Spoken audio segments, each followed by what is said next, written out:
Premjeras Algirdas Butkevičius savo balsą antrajame rinkimų ture atidavė anksti ryte. Premjerui teko sunki užduotis. Po pirmojo turo jo apygardoje neliko socialdemokratų, tad jam teko rinktis iš dviejų tradicinių priešininkų – konservatoriaus ir liberalų sąjūdžio atstovų. Premjeras sako biuletenio negadinęs, o savo partijos pasirodymą šiuose rinkimuose jau vertina skeptiškai. Aš manau, kad 70% mes dirbsim opozicijai. Ir aš pats turiu prisipažinti, kad, pavyzdžiui, rinkiminiai kampanijai skiriau labai mažai laiko ir per rinkiminę kampaniją aš pagrindė dirbau vyriausybėje, sprendžiau problemas, bet dabar apmąsčius, tai pergalvojus, tikrai man asmeniškai irgi reikėjo daugiau skirti susitikimams su visuomenė.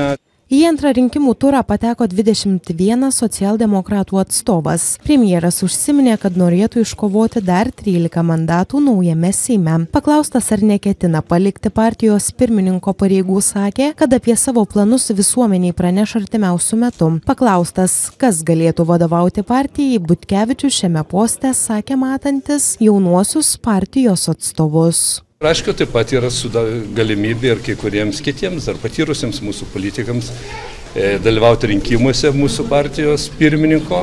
Ir aš manau, pirmiausia, turi galimybę būti išrinkti tie, kurie turi pasitikėjimą visuomenės.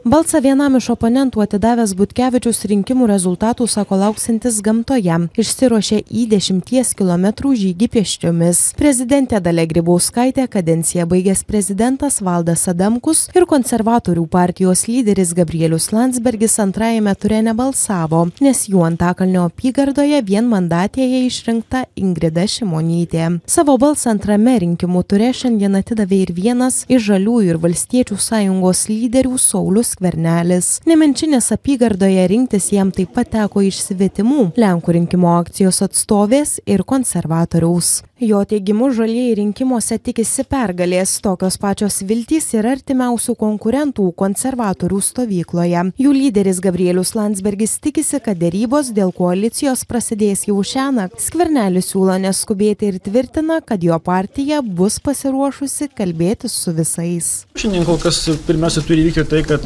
atsirastų tas pagrindinė politinė jėga, kuri gaus daugiausiai žmonių pasitikėjimo ir rodys iniciatyvą. Kol kas to nėra, tai šiandien galime irgi tik spėlioti. Yra matyti tam tikrų pozicijų išreiškimas ir kalbant apie tos pačius liberalus, iš tiesų viskas priklausys nuo to, kaip gali būti derinamos programos. Šiandien kol kas iš tikrųjų yra daug momentų diametraliai priešingų, bet aš tai niekada nesakau niekam ne. Pirmajame rinkimų ture konservatoriai Valstiečius įveikė minimalių skirtumų, tad kas laimės rinkimus ir formuos koaliciją, paaiškės šiandien susumavus vienmandačių apygardų rezultatus. Tačiau rinkėjai iš naujos valdžios tikisi vieno – pokyčių. Turbūt darbo santykiai svarbiausia, darbo kodekso galutinis pataisymas, kad jisai atitiktų ir dabartinį laikmetį ir būtų geras ne tik tai darbdaviam, bet ir darbuotojam. Aš atstovauju švietimo sritį, todėl labai tikiuosi permainų švietimo srityje, tarkim, galbūt rimtesnio požiūrio į mūsų jaunąją kartą. Tikiuosi dėmesio žmogui, iš tikrųjų. Tikiuosi permainų mokesčių srityje. Tikiuosi pokyčių. Pokyčių tiesiog tikiuosi. Aš asmeniškai norėčiau, kad padidintų pensijas. Kad padidintų pensiją ne keliais litais, bet 30 litų. Eurų, 20 eurų. Bet šito tikrai visi norėtų. Antrasis Seimo rinkimų turas kol kas vyksta sklandžiai. Policija ikiteisminių tyrimų nepradėjo, nors pranešimų apie pažeidimus gauta. Pranešimų pobūdis vėlgi apie vykdomas galimas rinkėjų pavėžėjimas.